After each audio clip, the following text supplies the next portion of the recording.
या मनोज जरांगेंचा रोख पहिल्यांदा चव्हाणरावजी भुजबळ साहेबांकडे म्हणजे नाशिककडे होता. पुन्हा त्यांचा रोख देवेंद्रजी फडणवीस साहेबांकडे होता. परत त्यांचा रोख परळीच्या मुंडे बंधू भगिनींकडे होता. पण आजच्या त्यांच्या पत्रकार परिषदेचं वैशिष्ट्य हे होतं की आज त्यांनी या महाराष्ट्राचे माजी मुख्यमंत्री आणि आत्ताचे उपमुख्यमंत्री एकनाथरावजी शिंदे यांच्याकडे रोख वळवला. ते मनोज जरांगेंना नक्की झालंय काय, त्यांची चिडचिड समजू शकतो मी. बघा, ते काल बोलले की मी जी प्रमाणपत्र रद्द झालेत त्यांचा उद्या समाचार घेणार आहे. ज्यांची प्रमाणपत्र रद्द झाली त्यांच्यावर हा माणूस एक ब्र शब्द बोलला नाही. बोलले कोणावर? दहीहंडे यांच्या प्रमाणपत्र रद्द होण्यावर. त्यांचा दावा असा आहे की दहीहंडेंकडे नोंद सापडली तर 3000 दहीहंडेंना प्रमाणपत्र मिळालं पाहिजे. हे आजची जी पत्रकार परिषद होती मनोज जरांगेंची, हे आजपर्यंत दावा करत होते की मी छावा आहे, मी वाघ आहे. पण आज ते बळीचा बकरा दिसले मला. बळीचा बकरा तेच बोलले, मी नाही बोलत. परत तुम्ही म्हणसाल तुम्ही त्यांच्यावर टीका करताय का. तेच बोलले की माझा बळीचा बकरा. हे बघा, इथं प्रमाणपत्र इश्यू करणारी एक संस्था असते आणि ते प्रमाणपत्र व्हॅलिड ठरवणारी क्वासाई ज्युडिशरी स्वरूप आहे. न्यायालयाचा ज्याला दर्जा आहे ती लोक प्रमाणपत्र व्हॅलिड करत असतात. मनोज जरांगेंना तेच मान्य नाही. मुळात अशा क्वासाई ज्युडिशरी स्वरूप असणाऱ्या एखाद्या संस्थेला कुठलाही पुढारी फोन करू शकत नाही. असं करणं म्हणजे न्याय व्यवस्थेमध्ये हस्तक्षेप करणं. अरे, आम्ही ओबीसी मधली माणसं आहोत, आम्ही व्हीजेएनटी मधली माणसं आहोत, आरक्षण घेणारे एससी एसटी बांधव आहेत. या लोकांनी कधी प्रमाणपत्र रद्द झालं म्हणून आम्ही तुम्हाला बघून घेऊ, आम्ही तुम्हाला पराभूत करू, अशी भाषा कधी वापरली नाही. आम्ही संविधान मानणारी लोक आहोत, आम्ही कायदा मानणारी लोक आहोत. आम्ही इथं समतेचं तत्व संविधानानं जे स्वीकारलंय, हर एक माणसाचा हक्क अधिकार मानणारी माणसं आहोत. आणि आम्ही बघून घेऊ. आणि काय, हे बघा, हे आंदोलन मनोज जरांगेंचं शिक्षण आणि नोकऱ्यांवरचं आंदोलन आता राजकारणापर्यंत येऊन पोहोचले. आजची पत्रकार परिषद ते त्या प्रमाणपत्रावर बोललेच नाहीत. ते बोलले आम्ही भुमरेला कसं निवडून आणलं, आम्ही शिरसाटांना निवडून कसं आणलं. परत एकनाथरावजी शिंदेंना म्हणले तुमच्यावरचा गद्दारीचा डाग आम्ही पुसला. पाहिलं, हे आज नवीन महाराष्ट्राला नवीनच कळलंय. म्हणजे मनोज जरांगे आंदोलन उभं करून, दोन समाजामध्ये तेढ निर्माण करून या महाराष्ट्रामध्ये कुणाच्या तरी अजेंड्यावर काम करत होते. आज ते स्वतः बोललेले आहेत. आणि हे बोलत असताना मनोज जरांगेंनी अजून एक आमच्यावर आरोप केलेला आहे. मंत्रालय परिसरामध्ये बाळासाहेब भवन नावाचं शिवसेनेचं एक कार्यालय आहे. त्या कार्यालयामध्ये माझे सहकारी किंवा मी, आम्हाला शिवसेनेच्या पदाधिकाऱ्यांनी बोलून नेऊन आमचा गुरुपौर्णिमे दिवशी सत्कार केला. मनोज जरांगे म्हणतो की हे लोक तिथं कसे काय आले. मनोज जरांगेला माझा एक सवाल आहे, तुझ्या बापाचं घर आहे का शिवसेना भवन म्हणजे? आम्ही ओबीसी बांधव आहोत. एकनाथरावजी शिंदे फक्त एका जातीचे नेते आहेत का? अरे मनोज जरांगे एकनाथराव शिंदे साहेबांचं नेतृत्व मर्यादित का करतोय? एका समाजापुरतं तू का मर्यादित करतोय? अरे, ते महाराष्ट्राचे माजी मुख्यमंत्री होते, आता उपमुख्यमंत्री आहेत. त्यांच्या पक्षामध्ये ओबीसी नेते नाहीत का? त्यांच्या पक्षांना ओबीसीने मतदान केलं नाही का? मग ओबीसीचा एखादा कार्यकर्ता त्यांच्या कार्यालयात गेला तर तुझ्या पोटात पोटशिळ उठायचं कारण काय? त्यामुळं ब्राह्मण समाजाचे आहेत म्हणून देवेंद्र फडणवीस हे तुझे विरोधक आजपर्यंत होते. एकनाथराव शिंदेच्या कार्यालयामध्ये एखादा ओबीसी कार्यकर्ता गेला म्हणून त्याला तू धारेवर धरणार. अरे, ओबीसींच्या मताचा अधिकार काढून बिडून घेतला की काय? मुळात संविधान मानणारे आणि पक्ष पार्टी ज्यावेळी चालवावी लागते त्यावेळी सगळ्यांचं मतदान हवं असतं. सगळ्यांच्या प्रश्नावर त्यांना काम करावं लागतं. मुळात एकनाथरावजी शिंदे साहेबांना माझं सांगणं आहे, देवेंद्रजी फडणवीस साहेबांना माझं सांगणं आहे, आणि ते लाड वगैरे ही जी मंडळी आहेत त्यांच्याकडे सारखं ये जा ये जा ये जा करत असतात. काय ते आपल्याकडे म्हण आहे, गाडाव मेलं ओजानन शिंगरू मेलं येरझाऱ्यानं. काय काय लाडची भूमिका काय? तुम्ही वारंवार तिकडे जाता म्हणजे तुम्ही त्याला फसवायला जात होता का? ते काय म्हणतायत हे सरकारला तुम्हाला सांगता येत नाही, आणि सरकार काय निर्णय घेतय ते मनोज जरांगेला कळत नाही. आज मनोज जरांगेंनी ज्या भाषेमध्ये माननीय छगनराव भुजबळ साहेबांचा उल्लेख केला, ज्या भाषेमध्ये चंद्रशेखर बावनकुळे साहेबांचा उल्लेख केला, ज्या भाषेमध्ये वडेट्टीवार साहेबांचा उल्लेख केला, ज्या भाषेमध्ये परळीच्या बंधू भगिनीवरती ते उल्लेख करत आलेले आहेत, ह्यांनी काय एका समाजाचा ठेका बिका घेतला काय हो? आणि एखाद्या समाजाची मागणी न्याय मागत असताना इतर समाजाला शिव्या देणं, श्राप देणं, तळतळाट व्यक्त करणं ही आंदोलनाची कुठली भाषा आहे हो? मला वाटतंय शिंदे साहेब, फडणवीस साहेब, तुम्ही पुढे आलं पाहिजे. आणि हे जे तुम्ही लाडावून ठेवलाय ना लाडोबा, ह्या लाडोबाला आरक्षण कुठून सुरुवात होतं, आरक्षण कुणाला दिलं गेलं, आरक्षण का दिलं गेलं, हे एकदा समजावून सांगण्याची गरज आहे. नाहीतर महाराष्ट्रातलं जे सामाजिक स्वास्थ्य आहे, आम्हाला प्रमाणपत्र दिलं नाही, अराजकाची भाषा बोलतो हा माणूस, आम्ही बघून घेण्याची भाषा बोलतो. मग ज्या ज्या ह्या व्यवस्थेमध्ये महाराष्ट्रामध्ये जे मायक्रो ओबीसी आहेत, भटके विमुक्त आहेत, मग त्यांनी आता या महाराष्ट्रात राहायचं नाही का? आता ते छोटे छोटे छोटे समूह आहेत, मग त्यांच्यावर हा दादागिरी करणार का? त्यांच्या नेत्यावर हा दादागिरी करणार का? अरे तो सामाजिक न्याय मागना. इथं लोकशाही आहे, इथं न्याय व्यवस्था आहे, इथे वेगवेगळे विभाग आहेत. मनोज जरांगेला लोकशाही मान्य नाही, मनोज जरांगेला इथं जे नेते काम करतात, पक्ष काम करतात ते मान्य नाहीत. मनोज जरांगेने गेल्या 2 वर्षाच्या कालावधीमध्ये कुणाच्या तरी राजकीय अजेंड्यावर काम केलंय, ते त्यांनी आज बोलून दाखवलंय. त्यामुळं इथल्या पुढाऱ्यांना माझं सांगणं आहे की इथं जे कास्ट स्क्रुटिनी करणारे आहेत, कास्ट व्हॅलिड करणारी जी मंडळी आहेत, त्यांच्या कामकाजामध्ये तुम्ही दबाव टाकून हस्तक्षेप करू शकत नाही. हे कालच्या 3-4 प्रकरणावरून इथल्या न्याय व्यवस्थेनं दाखवून दिलेलं आहे. आमचा संविधानावर विश्वास आहे, आमचा व्यवस्थेवर विश्वास आहे, आणि आम्ही ओबीसी, विजयंती, एससी एसटी बांधवांनी कधीही व्यवस्थेला चॅलेंज केलेलं नाही. आम्हाला 6-6, 7-7 महिने कुटुंबातलं कास्ट व्हॅलिडिटी सर्टिफिकेट असून सुद्धा जर त्याची वंशावळ जुळवत असताना अडचणी निर्माण होत असेल तर आम्हाला ही सर्टिफिकेट मिळत नाही. सर्वात मोठी जी अडचण आहे ती जेनेलॉजी म्हणतात वंशावळीला. ही जेनेलॉजी जोपर्यंत जुळणार नाही तोपर्यंत कुणाला ही सर्टिफिकेट मिळणार नाही. त्यामुळे मनोज जरांगे, तू कुठल्या मूर्खाच्या नंदनवनात वावरतोयस आणि इथल्या व्यवस्थेला, संसदेला चॅलेंज करतोयस. तुला इथून पुढची, आणि तू नेहमी म्हणतो मी ह्याला पाडतो त्याला पाडतो, तुझे 25 आमदार पाडतो. तू विधान परिषदेला, विधानसभेच्या निवडणुकाला केलंच होतं ना आव्हान, कुणी ऐकलं तुझं? त्यामुळं, आणि राजकारणच करायचं ना मनोज जरांगेला, त्यांनी सरळ राजकारणात उतरावं, एखादा पक्ष जॉईन करावा, नाहीतर पक्ष काढावा. पण असं संविधानाला चॅलेंज करू नये, ओबीसीच्या मनात भीती निर्माण होईल अशी भाषा बोलू नये, ओबीसीच्या नेतृत्वावर तोंड सुख घेण्याचा प्रयत्न करू नये. नाहीतर ओबीसी बांधव सुद्धा या सर्व गोष्टींवरती विचार करतील आणि जाब विचारतील, प्रश्न विचारतील.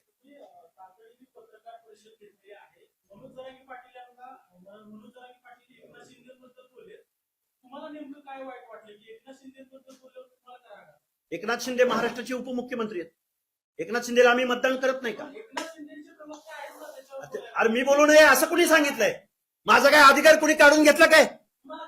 अरे मला वाईट वाटायचा काय प्रश्न आहे? महाराष्ट्राच्या उपमुख्यमंत्री पदावर 12, 13, 14 करोड जनतेच्या, का बरं कसला चुकी जातोय हा माणूस? डे 1 पासून, 1 मिनिट, तुम्ही हे बघा, माझं उत्तर घ्या ना. ते मांडतील नाही मांडतील, मला मनोज जरांगेंच्या मागणीमध्ये कशी खोट आहे हे मला तुम्हाला कबूल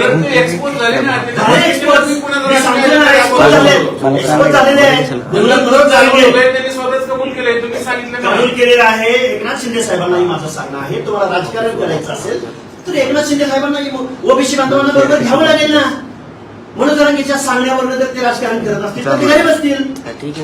आता ओबीसीचा मताचा अधिकार काढून घेतला कोणी, आणि मला आमची भूमिका मांडायला आम्हाला संविधानानं लोकशाहीचं स्वातंत्र्य दिलंय ना, आमच्यावर कशाला मर्यादा आणताय? त्यांचे प्रवक्ते, त्यांचे, अरे मी एक ओबीसी आंदोलक आहे आणि मला बोलायचा अधिकार आहे ना. प्रश्न तोच राहतोय की एकनाथ शिंदेवर टीका केल्यावर तुम्हाला काय तुम्ही काय प्रश्नच नाही वाईट वाटणार.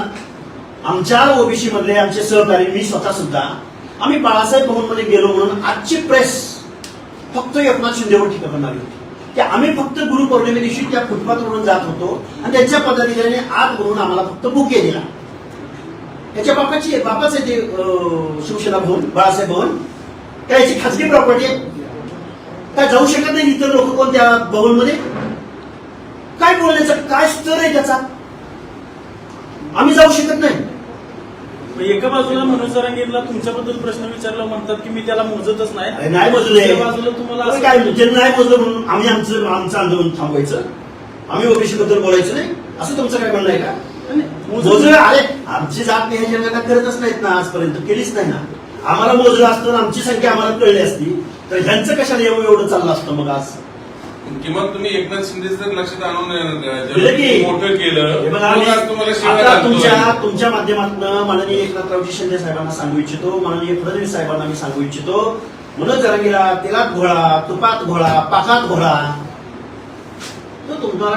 आणि आम्हाला आजपर्यंत आम्ही एक समजून चालत होतो, किती त्या परळीच्या बंधुबाबाला आणि ते कधी शब्द बोलत नव्हते याच्यावर, किती टार्गेट केलं त्या छगनरावजी भुजबळ साहेबांना, जे अर्ध्या लोकसंख्येच्या बाजूने ओबीसी आरक्षणाबद्दल बोलत होते, त्यांनाही आज अर्वाच्य भाषेमध्ये एक शब्द प्रयोग केला. तर काय बोलू जरा, काय आंदोलन, काय बोलण्याची भाषा. हा महाराष्ट्र आहे. महाराष्ट्रामध्ये इथं भल्या भल्यांचं वेगळं संविधान विरोधी बेकायदा आंदोलन महाराष्ट्रानं गारद केलेले. त्यामुळे तू कुणाकुणावर बोलत होता? मराठा समन्वयकावर बोलला, कोण प्रवक्त्यावर बोलला. आज तू एक नेता सोडला नाही त्यांनी. आजची पत्रकार परिषद मनोज जरांगेंची म्हणजे फंबल झालेली पत्रकार परिषद, गोंधळलेली पत्रकार परिषद. वाघाचा मांजर झालेला मी आज मनोज जरांगेला बघितला. मांजर म्हणजे म्याव झाला, म्याव. मनोज जरांगे वाघ होते हे तुम्हाला मान्य आहे? कसलं काय वाघ होते ते दावा करत होते, पण आज प्रत्यक्षात ते बळीचा बकरा दिसले आम्हाला. ते स्वतः बोलले, आम्ही नाही बोलत. आणि परत माणसाला तुम्ही त्या जगावर करताय. ते म्हणले माझा बळीचा बकरा, माझा बळीचा बकरा. आजपर्यंत फडणवीसांना त्यांच्या जातीवरून त्याची आई नाही काढत होता. आज तू शिंदे साहेबांना म्हणतोय ह्याव झालं त्याव झालं त्याव झालं. हे काय चालली?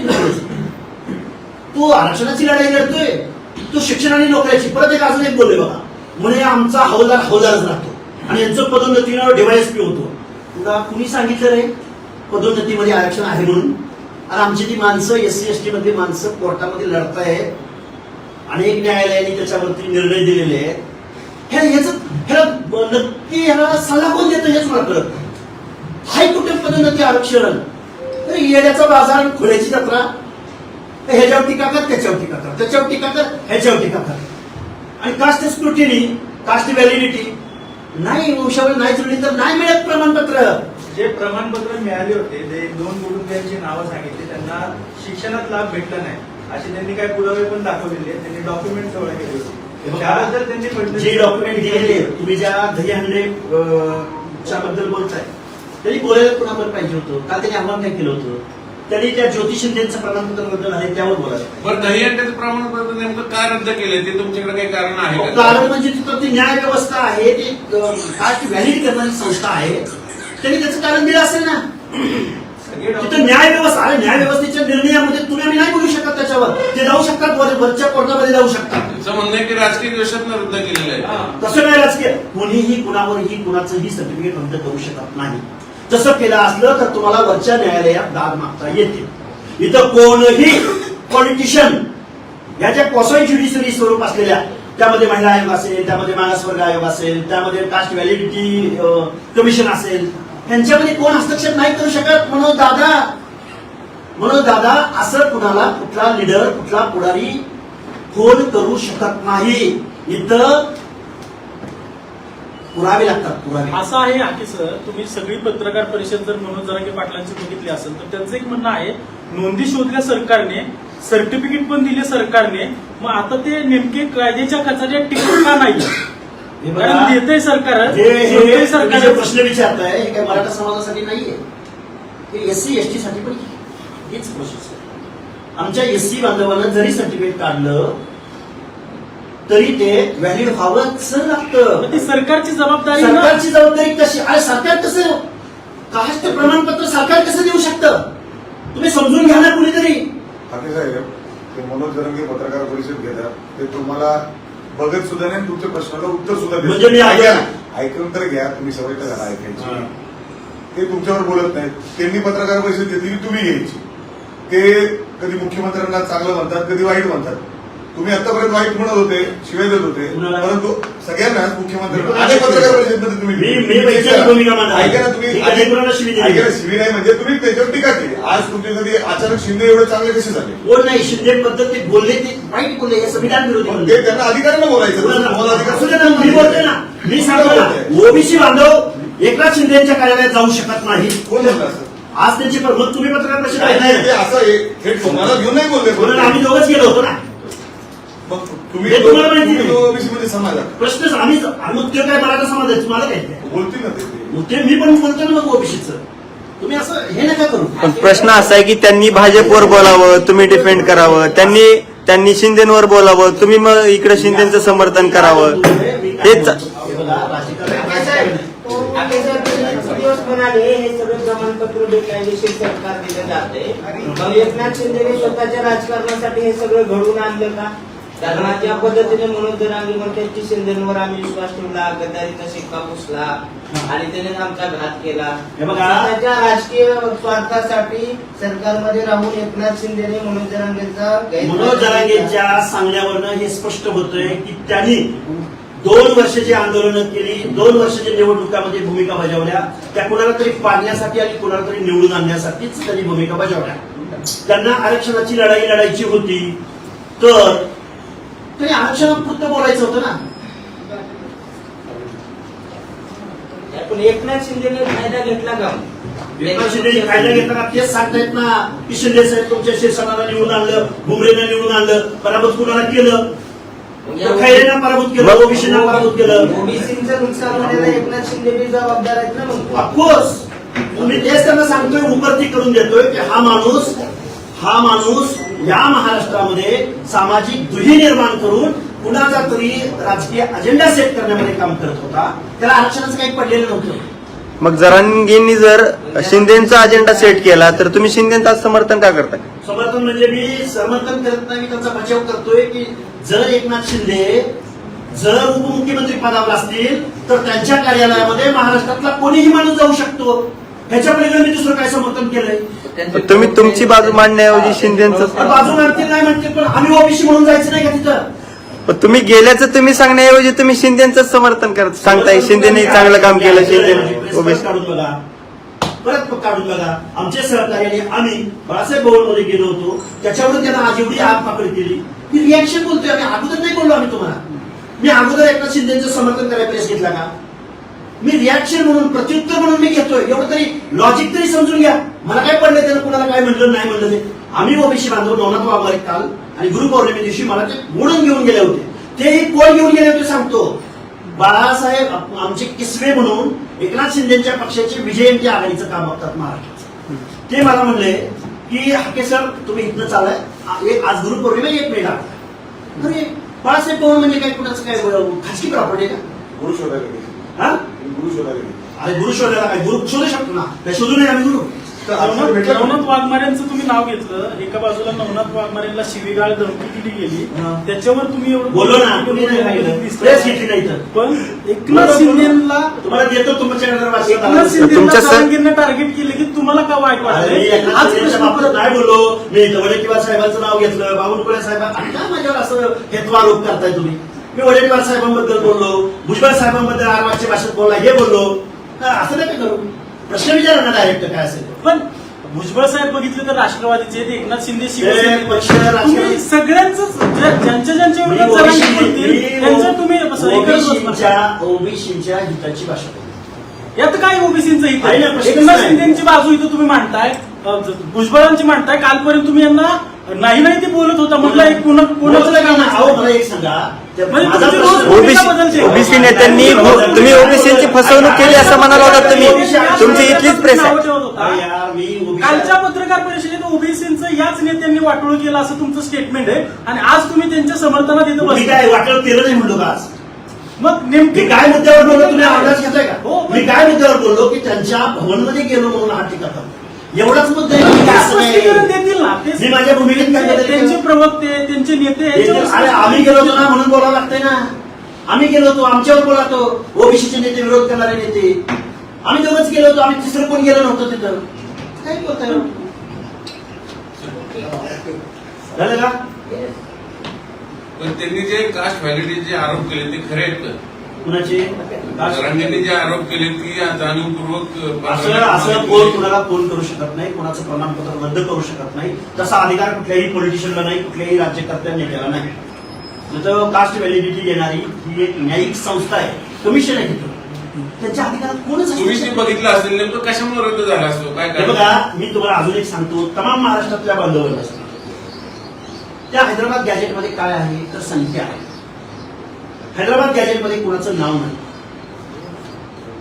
एक सर्टिफिकेट किंवा एक नोंद सापडली म्हणजे त्या गावातले, त्यांचं म्हणणं काय आहे की त्या दहीहंडीचं रद्द झालं म्हणजे 3000 लोकांचं प्रमाणपत्र रद्द होते. म्हणजे एकाची नोंद सापडली म्हणजे 3000 जणांना तुम्ही सर्टिफिकेट देऊ शकत नाही. त्याला जेनोलॉजी मॅच व्हावी लागते. मी माझं उदाहरण सांगतो. माझ्या मुलाचं जर मला कास्ट व्हॅलिडिटी काढायचं असेल तर माझ्या भाऊकीतलं चालत नाही. त्या भाऊकीची वंशावळ जोपर्यंत त्या प्रमाणपत्राला जाऊन मॅच होत नाही, त्या वंशावळीमध्ये ते प्रमाणपत्र जोपर्यंत मॅच होणार नाही तोपर्यंत मला सर्टिफिकेट भेटत नाही. माझं कास्ट व्हॅलिडिटी व्हॅलिड होत नाही. ही न्याय व्यवस्था आहे. न्याय व्यवस्थेसमोर नाही कोण काही करू शकत. मग या केसमध्ये काय झालं नेमकं? या केसमध्ये जुळली पाहिजे ना वंशावळ. जुळलेलं आहे का? प्रश्नच नाही. कशी जुळणार? दाखवले सगळे डॉक्युमेंट जुळलेलं. काय डॉक्युमेंट दाखवते? व्हॅलिड पाहिजे डॉक्युमेंट. रक्ताच्या नात्यातलं लागतो कसं प्रूव्ह ज्याची नोंद आहे. जुळली पाहिजे का नाही? हो. तुम्हाला एक उदाहरण सांगतो. एका XYZ आडनावाचं एक नोंद सापडली. त्या नोंदीवरून गावातल्या त्या आडनावाच्या माणसांना प्रमाणपत्र देईल. कोण पैसे देऊन काय करून पण व्हॅलिड होत नाही. जोपर्यंत व्हॅलिडेशन करणाऱ्या त्या जबाबदार अधिकाऱ्याला जोपर्यंत ती वंशावळ जुळणार नाही, जोपर्यंत तुम्हाला ग्राम, जन्म पुरावा, जातीचा दाखला ही सगळी डॉक्युमेंट जी आवश्यक आहेत ती जोपर्यंत मिळणार नाही तोपर्यंत प्रमाणपत्र व्हॅलिड होणार नाही. मग सरकारने मध्ये GR काढले 2-4 ते वंशावळ सगळे बाजूला काढून ती पद्धतच बदलली सगळी. 58 लाख नोंदीचा दावा करतोय मनोज जरांगे. 58 लाख जणांची वंशावळ काढायला महाराष्ट्र शासनाला काय करावं लागेल माहितीये का तुम्हाला? जरांगेला तर माहितीये का? 58 लाख नोंदींची वंशावळ कोण काढू शकतो? आणि कसं तुम्ही प्रमाणपत्र 58 लाख प्रमाणपत्र मागताय? काहीतरी चाललंय. कायद्याचं राज्य इथं. तुम्हीच मागे म्हणाला होता की ओबीसीचं आरक्षण संपलंय, मराठ्यांची घुसखोरी झाली. आज तुम्हीच म्हणताय की व्हॅलिडेशनच नाही. व्हॅलिडेशन नाही म्हणजे ओबीसीचं आरक्षण कसं संपलं मग? मी बांधवांनो थोडासा अभ्यास वाढवा. प्रमाणपत्र दिले, नोंदी काढले म्हणजे ती प्रमाणपत्र व्हॅलिड आहेत का नाही ही व्हॅलिड करणारी संस्था आहे. तुमचं प्रमाणपत्र काढलं म्हणजे तुम्ही व्हॅलिड ह्या भ्रमात राहू नका. ते SC-लाही राहता येत नाही, ST-लाही राहता येत नाही, BJT-लाही राहता येत नाही. तुमच्या प्रमाणपत्राला चॅलेंज केल्यानंतर ते प्रमाणपत्र व्हॅलिडिटी कमिशनकडे जातं. व्हॅलिडिटी कमिशनला जर ते मान्य नसेल तर तुम्ही तो दावा करू शकत नाही. तुमचं प्रमाणपत्र रद्द होतं. जेवढी चॅलेंज झाली ही बेकायदा काढण्यात आम्ही सांगतोय ना ही बेकायदा आहे. हे स्क्रुटिनी कमिटी समोर टिकत नाही. आम्ही वरडून सांगितलंय. पण बेजबाबदार बेकायदा ज्याच्या विरुद्ध आपण दखल मागितली नाही, न्याय मागितला नाही ते तसेच घेऊन जातात. मला सांगा, सातारा जिल्हा परिषद अध्यक्ष आमदाराच्या पत्नी आहेत शिंदे, त्यांना 11 वाजता प्रमाणपत्र मिळालं आणि त्या 2-2:30 वाजता त्या साताऱ्याच्या जिल्हा परिषद अध्यक्षपदी त्यांची निवड झाली. ते चॅलेंज करणार का तुम्ही? झालं ना चॅलेंज. सुनावणी चालू आहे. येईल आज उद्या निकाल. काल परवा दौंडमधल्या पाटील नावाच्या एका व्यक्तीचं रद्द झालंय. आता फक्त बातम्या झाल्यात मराठवाड्यात त्याच्या. अशी कितीतरी प्रमाणपत्र रद्द झाले. सांगलीमध्ये ज्यांनी पॉलिटिकल आरक्षण खाल्लं ओबीसीचं कुणबीचे दाखले देऊन त्यांना सगळ्यांना तुम्ही चॅलेंज करणार का? चॅलेंज जवळजवळ 90% लोकांना केलं गेलेलं आहे ऑलरेडी. आणि ते चॅलेंज करण्याचा अधिकार त्यांच्या विरोधामध्ये जी व्यक्ती उभी आहे, जी पराभूत झाली त्यांनाच अधिकार आहे. आम्हाला अधिकार असेल तर आम्ही सगळे दिवसासकट चॅलेंज केले असते. हे समजून घेतले पाहिजेत. कायदे समजून घेतले पाहिजे. कायदे समजून न घेता जर कोण आंदोलन कोणावर आरोप करत असेल तो मूर्खाच्या नंदनवनात वावरतोय असा माझा स्पष्ट आरोप आहे. ज्याला आरक्षण पॉलिसी, आरक्षण धोरण, आरक्षण कुणाला दिलं जातं, आरक्षण कुठून सुरू झालं ह्याचा अभ्यासच नाही, त्या माणसाने बोलूच नाही. मग असे चॅलेंज झालेले किती आहेत, राहिलेले किती 90% आहेत? त्याची जनजागृती 12 जिल्हा जनजागृती अहो, खोटे तुमचा आरोप आहे जसं खोटे कुणबी दाखले देऊन ओबीसीचं आरक्षण खाल्लं जिथं मराठा समाजाने तिथं ते सगळ्या जागांवर तुम्ही चॅलेंज करणार का तिथल्या विरोधी उमेदवारांना सांगून? विरोधी उमेदवारांनी ऑलरेडी चॅलेंज केलेलं आहे. आधीमध्ये आमचे मित्र ऍडव्होकेट मंगेश ससाणे, मृणाल ढोले पाटील, आमच्या सांगलीचे ऍडव्होकेट कोलेकर आहेत, परत साताऱ्याची काही मंडळी आहेत, परत तिथं आमच्या भाजपचे ज्येष्ठ नेते देवरी साहेब आहेत, बरीच लोक आहेत. आणि आम्ही एकमेकांचे सगळे GR, डॉक्युमेंट, पुरावे, स्टेटमेंट एकमेकांना सर्क्युलेट करतोय ना. त्यामुळं हे जे काही बेकायदा सर्टिफिकेट वाटण्याचा प्रोग्राम, GR काढण्याचा प्रोग्राम महाराष्ट्र शासनाने जो अवलंबलेला होता तो कास्ट स्क्रुटिनीला जात वैधता देणाऱ्या स्वायत्त न्यायिक आयोगाला हे मान्य नाही, की जे सुप्रीम कोर्टाला मान्य नव्हतं, जे संविधानात्मक अधिकार ज्या राज्य मागासवर्ग आयोगाने हे आरक्षण नाकारलं त्यांना फाट्यावर मारून राज्य शासनाने GR काढण्याचे प्रयत्न केले. ते जात प्रमाणपत्र वैधता देणाऱ्या न्यायिक आयोगानं नाकारलेले आहेत. इथं संविधान श्रेष्ठ आहे, इथं कायदा श्रेष्ठ आहे आणि या संविधानाला चॅलेंजिंग करणाऱ्यांचे दात घशात गेलेले. पण आता त्या काळात आपल्याला माहिती फडणवीसांना अडचणीत आणण्यासाठी शिंदेनी सगळे मराठा राजकारण केलं, स्वतः आरोप यांनीच केले, जरांगेंनी ते कबूल केले. मग याच्यावरनं शिंदे एक्सपोज झालेत असं तुम्हाला नाही म्हणत? अहो, जरांगे फुंबल झालाय, ते एक्सपोज होते का नाही होते तो 2 मिनिटं बाजूला ठेवू. त्यांना कधी फडणवीसावर टीका करायला वाटते, कधी मुंडे बंधू वगैरे टीका करायला वाटते, कधी भुजबळावर टीका करतात, कधी वडेट्टीवारावर टीका करतात. आज बावनकुळे आज नवीन काढले बावनकुळेवर टीका करतात. काय चाललंय नक्की? तू तर ठरव. आणि कोण असा पॉलिटिशियन राजकारणामध्ये निवडून येणारा माणूस, कोण असा बायस वागेल ज्याला मतं मागायला प्रत्येकाच्या दारासमोर जावं लागतं? कोण एखादा पक्ष चालवणारा एकनाथ शिंदे सारखा माणूस असो किंवा फडणवीस साहेबांसारखा माणूस असो किंवा अजून कोण असो, त्यांना मतं मागायला हर एक माणसाच्या दारात जावं लागतं. त्यांना असं बायस वागून चालतं का हो? ओबीसीचा एखादा माणूस जर त्या बाळासाहेब भाऊंमध्ये गेला म्हणून याला एवढी अडचण झाली, जाऊ शकत नाही का हो माणूस तिथं? काय चाललंय नक्की? हे मला वाटतंय मराठा समाजामधल्या विचारवंत मंडळींनी, तज्ञ मंडळींनी पुढे आलं पाहिजे. आणि महाराष्ट्र शासनानं पुढाऱ्यांनी लाडोबा बनवून जो ठेवलाय हा माणूस बेकायदा, अरे नक्षलवादी म्हणायला सुद्धा मला लाज वाटते. हा अराजकवादी आहे खरं तर. मला सांगा, एका मोठ्या समुदायात जर अराजक सदृश्य जर त्यांच्या मनामध्ये भावना निर्माण झाली तर आम्ही मग ओबीसी गावात राहायचं नाही का? आमची घरं काढणार का? हा मग बघून घेईल मराठी एकदा सुटले तर तुम्हाला मराठ्यांचा मालक झाला का? हा मराठ्यांना आम्ही मतं दिली नाही. मराठ्याचे 28-29 पैकी 22-23 मुख्यमंत्री मराठ्यांचे झाले, त्यांना आम्ही मतदान केलं नाही. काय बोलतोय हा? महाराष्ट्राची भीड उसवणारा, महाराष्ट्रात अराजक निर्माण करणारा, याला पहिलं उचला. याच्यावरती काय कायदे लागू होत असेल